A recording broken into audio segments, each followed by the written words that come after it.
आप देख रहे हैं STV लद्दाख, आवाज घर घर की। 19 में बना था। जब सर ने खोला था, वर्चुअल क्लासेस चलते थे, तब सर ने हमें बाहर से मतलब वॉलंटियर्स लाके हमें सिखाया था वर्चुअली। फिर उसके बाद हमने स्कूल सब पे वर्कशॉप कंडक्ट किया था, जहाँ पे बच्चों को हमने अलग आर्ट फॉर्म्स सिखाए थे, अलग अलग आर्ट फॉर्म्स।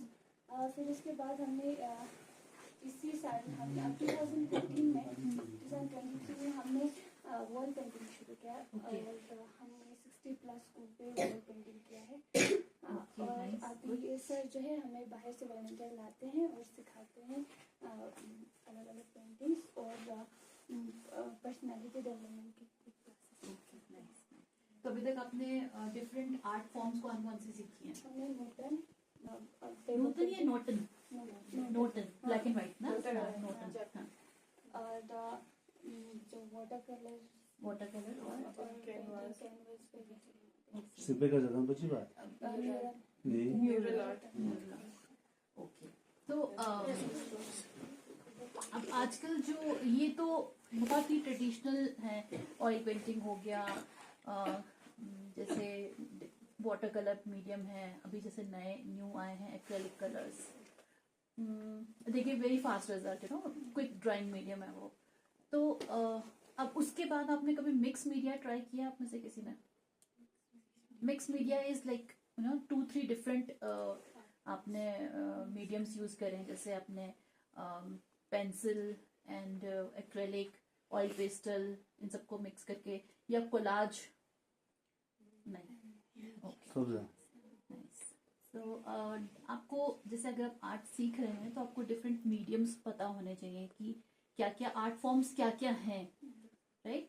सो अगर, क्योंकि हर किसी को नहीं समझ में आता है एक तरह का काम। जैसे मेरा जो, मैं मिक्स मीडिया बहुत करती हूँ एंड एक्रेलिक, मतलब बेसिकली मेरा मिक्स मीडिया ही होता है। उसमें मैं एक्रेलिक्स यूज करती हूँ, वाटरप्रूफ इंक्स यूज करती हूँ, then I use pastels, pencils and जब तक एक्सप्लोर नहीं करोगे तब तक आपका उसमें एक्सप्रेशन नहीं आएगा आपका अपना, क्योंकि हर किसी का अपना अपना कंट्रीब्यूशन है। किसी को कुछ अच्छा आता है, किसी को कुछ अच्छा आता है। जैसे मुझसे बहुत अच्छे ऑयल पेंटिंग नहीं होती है, मतलब मैंने किया है 5 साल जो मैंने कॉलेज में किया है, बट मुझे इंटरेस्ट नहीं है उसमें। एक तो उसमें बहुत देर से रिजल्ट आता है, बहुत देर से सूखता है वो। तो उसमें कई बार आप जब काम करते हैं तो एज एन आर्टिस्ट आप, you are so full of passion and you know emotion that you want कि जो मैंने बनाया फटाफट आ जाए मेरे सामने रिजल्ट। वो ऑयल में नहीं आता है। Although oil in itself is a very beautiful medium, portraits के लिए बहुत अच्छा है, लैंडस्केप के लिए बहुत अच्छा है, अगर जैसे किसी को इंटरेस्ट हो आपको तो ऑयल मीडियम अच्छा है। बट कोई आप कभी एक्सप्लोर कीजिए मिक्स मीडिया में। आपको थोड़ा डेमो दिखा, वीडियो ले सकते हैं मैम? एक्चुअली ना चाहूँगा जिस पर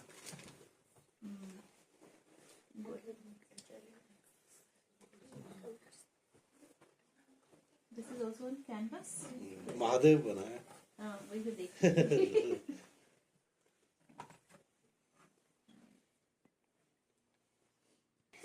ऐसे कैसे बना दिया? ये तो भूत लग रहा है।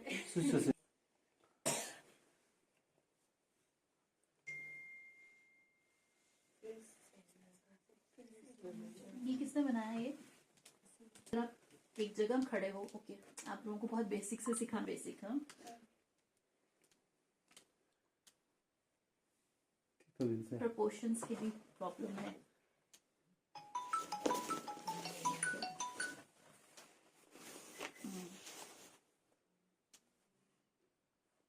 ये अच्छी है पेंटिंग, बट इसमें बताओ क्या गड़बड़ है? Anybody? बताओ। विंडो वाला नहीं, लेट देम स्पीक ना, उनको बताने दो, बच्चों को बताओ क्या गलती है। एनीबडी? किसी को नहीं समझ में आ रहा? हाँ हाँ, वो तो एक छूट गया, लेकिन ये जो जितना भी बनाया है इसमें क्या गड़बड़ है बताइए। नहीं पता ना, मैं बताती हूँ। देखो, जो ये डोर है घर का, ये लेडी तो घुस ही नहीं पाएगी इसमें। ये प्रोपोर्शंस नहीं है। आप देखो ये रियलिस्टिक नहीं लगता। अगर ये लेडी उठ के खड़ी हो जाए तो ये तो डोर से भी ऊपर पहुंच जाएगी, इसकी तो हाइट यहाँ पर होगी छत पे। तो जब भी आप कोई भी चीज बनाते हैं तो आप प्रोपोर्शंस का ध्यान रखिए कि अगर ये घर इसका है तो ये घर में घुसती भी होगी ना, ये तो घुसेगी तो ये तो खड़ी हो जाएगी तो छत से भी ऊपर पहुंचेगी ये हाइट इसकी। तो ये आप ध्यान रखो कि इसके साइज का प्रोपोर्शंस बेसिकली यू नो। जैसे हम जब एब्स्ट्रैक्ट आर्ट करते हैं तो उसमें हम बहुत सारी चीजों के लिबर्टी लेते हैं, लेकिन फिर भी उसमें प्रोपोर्शंस हमेशा ठीक होने चाहिए आपके, यू नो। मैं आपको एग्जांपल में आपको दिखा दूंगी तब आपको ज्यादा समझ में आएगा। Okay, this is nice, this is good, very nice.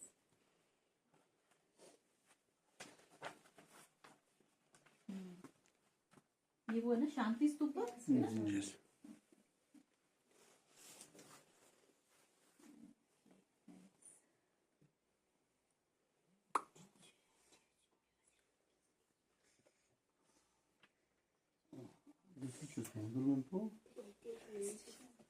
मैं आपको सिखा देंगे बाद में बेसिक्स से। जब भी पेंसिल से शेडिंग करते हैं, एक तो पेंसिल की लाइन नजर नहीं आनी चाहिए कभी भी। हमेशा ध्यान में रखो लाइन नजर ही नहीं आनी चाहिए कि ये इसमें सब लाइंस नजर आ रही हैं, एक एक लाइन आप देख सकते हो। शेडिंग ऐसी होनी चाहिए, इतनी सॉफ्टनेस होनी चाहिए उसके अंदर कि आपको लाइंस नजर नहीं आनी चाहिए बिल्कुल भी।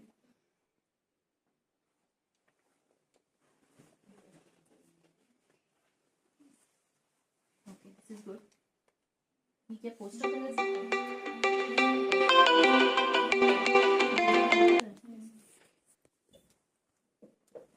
इसमें तो करी है, बट लेकिन अगर प्रोपोर्शंस ही ठीक नहीं है तो वो आगे इम्प्रूवमेंट नहीं होगी। इससे बेटर आप यहीं पर यही चीज पे अटक जाओगे। और कुछ भी चीज को इम्प्रूव करने के लिए सबसे बड़ी बात है कि रेगुलर प्रैक्टिस, है ना। और आजकल ये आर्ट फील्ड में स्कोप बहुत है, इसमें आप as you can choose it as a profession also. या जैसे इससे रिलेटेड बहुत सारे प्रोफेशंस हैं। फॉर एग्जाम्पल अगर आप फैशन डिजाइनिंग करते हो तो बेसिक आपको 2 साल पहले यही सिखाएंगे वो, है ना, क्योंकि आपको एंड प्रोपोर्शंस ये चीज़ों का कलर स्कीम आपको पता होनी चाहिए, कैसे करते हैं, कलर मिक्सिंग होनी चाहिए। जो वाटर कलर है उनका अलग इफेक्ट है, पोस्टर कलर है उनका अलग इफेक्ट आता है, एक्रेलिक है उनका अलग इफेक्ट आता है। तो ये डिफरेंट मीडियम्स जो है वो पता चलना चाहिए कि अगर किसी ने वाटर कलर किया तो वाटर कलर जैसा लगना चाहिए, राइट। सो ये चीज़ें हैं, आप बस धीरे धीरे अपना इम्प्रूव करोगे तो अच्छा है। अगर इंटरेस्ट लोगे तो डिफरेंट आर्ट फॉर्म्स तो बहुत सारी हैं। अगर किसी को फैशन डिजाइनिंग में इंटरेस्ट होगा तो पहले तो बेसिक तो सीखना ही पड़ेगा ड्राइंग। किसी को अगर ग्राफिक्स में होगा इंटरेस्ट तो उसके लिए भी आपको ड्राइंग सीखनी पड़ेगी पहले। आपको बेसिक चीज़ों का आइडिया होना चाहिए, बैलेंस, प्रपोर्शंस, कलर स्कीम, ये सब चीज़ें जो बेसिक आपको सिखाया जाता है वो होना ही चाहिए। इससे रिलेटेड बहुत सारी फील्ड्स हैं जो इससे निकलती हैं, तो ये आप कर सकते हो एक्सप्लोर। इसमें जरूरी नहीं कि अगर अपनी ड्राइंग ये किया तो आप सिर्फ आर्ट फील्ड में ही जाओगे, है ना। आप आर्किटेक्ट बन सकते हो, आप फैशन डिजाइनिंग कर सकते हो, आप इंटीरियर डिजाइनिंग कर सकते हो। ये सब इससे रिलेटेड फील्ड्स हैं ये सारी की सारी। तो अभी से ही सोचना शुरू कर दो क्या बनना है। सबसे पहले फोकस होना चाहिए लाइफ में कि करना क्या है, वो अभी से ही होना चाहिए।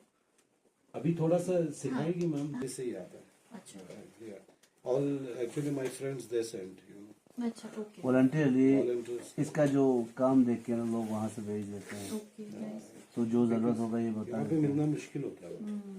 और आर्ट मटेरियल्स इतने एक्सपेंसिव है, राइट, क्या बताऊं। सबसे महंगा जो स्टेशनरी है ना, that is the art sir. फिर एक पेंसिल ले लीजिए। आपको मैं एक्सरसाइज बताती हूँ जो आप सबको करनी चाहिए। शादी का हो सकता है घर में कोई भी न्यूज़पेपर होता है ना, न्यूज़पेपर पे करना ही है जो मैं आपको बताने लगी हूँ।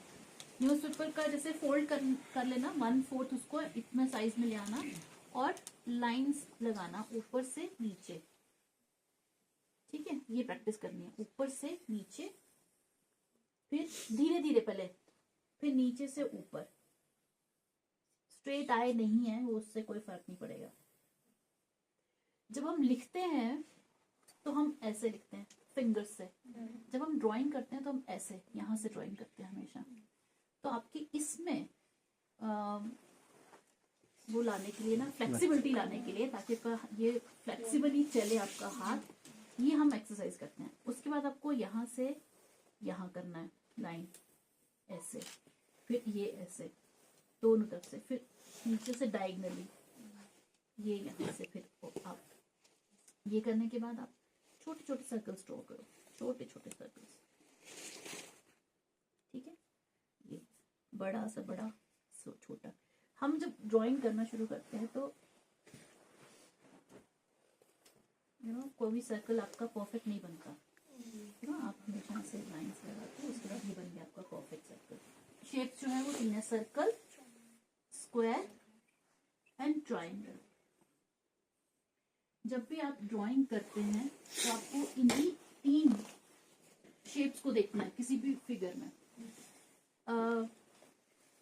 सपोज आपको कोई भी एक पिक्चर हो, दिखाओ मुझे जरा कोई पिक्चर, कोई भी, जैसे सपोज एक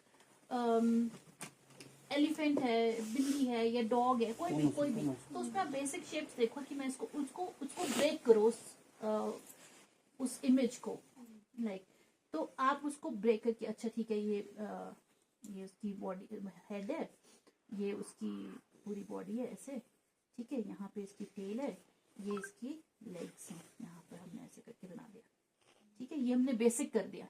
उसके बाद आप धीरे धीरे डिटेल्स निकालेंगे कि अच्छा यहाँ पे इसके कान होते हैं, यहाँ पे इसका नाक है, ये आईज हैं, ठीक है, फिर ये हमने इधर इसका मुंह है बिल्ली का। तो ये बेसिक हमने कर लिया। इसके बाद आप जब धीरे धीरे ये बेसिक करने के बाद, कभी भी ड्राइंग एकदम से कंप्लीट नहीं होती कि अच्छा मैंने कान बिल्कुल परफेक्ट बना लिए और हेड तो भी पता ही नहीं है। तो उससे क्या होता है, अगर आप जैसे पहले बेसिक कर लोगे ना शेप, तो उसके आपके प्रोपोर्शंस भी इम्प्रूव होंगे। आपको पता लगेगा कि अगर हेड इतना बड़ा है तो उसकी बॉडी उससे बड़ी होनी चाहिए, उससे छोटी या उसके लेवल की नहीं हो सकती, है ना। ये आपको समझ में आएगा इससे। तो ड्राइंग को धीरे धीरे हम परफेक्ट करते हैं, कभी भी एकदम से नहीं कर देते हैं। और हमेशा पेंसिल बहुत लाइट चलाइए। पेंसिल को ऐसे पकड़ना है जैसे कि वो कोई पंख हो, फेदर हो, इतना लाइट पकड़ना है पेंसिल को हमेशा। पेंसिल को अगर ऐसे नहीं पकड़ना है, पेंसिल को लिखना नहीं है क्योंकि हमें ड्राइंग करनी है, तो पेंसिल को सेंटर में से पकड़िए, यहाँ से ऐसे, ये बिल्कुल लूज, हल्के हाथों से आपको ड्राइंग करनी है, हल्के से हल्का, यही आपकी मूवमेंट होनी चाहिए। उसके बाद जब आपको पता है कि ये लाइन बिल्कुल परफेक्ट लगी है, तो इसको हल्का सा थोड़ा सा डार्क करिए और फिर आप उसको नेक्स्ट पे पढ़िए। ये बेसिक ड्राइंग करने का तरीका यही है, ठीक है। इसके बाद आपको जो भी बनाना है या जो भी जैसे करना है, ये जो मैंने आप एक्सरसाइज बताई है ये तो आप कर ही लेना, ठीक है। ये ऐसे वेवी लाइंस करना, ये धीरे धीरे करना, ये छोटे छोटे वाले है ना, इनको फास्ट कर लेना। पहले फर्स्ट 2-3 डेज तो आपको धीरे धीरे ही करना है, इनको बहुत फास्ट करने की जरूरत नहीं है। ये बाकी और आपको मैं ये जब आप एक्सरसाइजेस करेंगे तो इसके बाद फिर हम कलर्स के बारे में बेसिक में बताऊंगी आपको। फर्स्ट ये आप सब मुझे एक्सरसाइज करके दिखाएंगे, मैं देखूंगी, सबका चेक करूंगी। न्यूज़पेपर पूरा भरा हुआ होना चाहिए, ठीक है। जब मैं नेक्स्ट वीक मिलूंगी सबके पास जो जितना न्यूज़पेपर है, एक पूरा न्यूज़पेपर की शीट पूरी भरी होनी चाहिए, जितने भी होते हैं उसमें न्यूज़पेपर में 4-5 शीट जितने भी होते हैं, यही एक्सरसाइज करके। इससे आपका हैंड की फ्लेक्सिबिलिटी या मूवमेंट में काफी कंट्रोल आएगा आपको।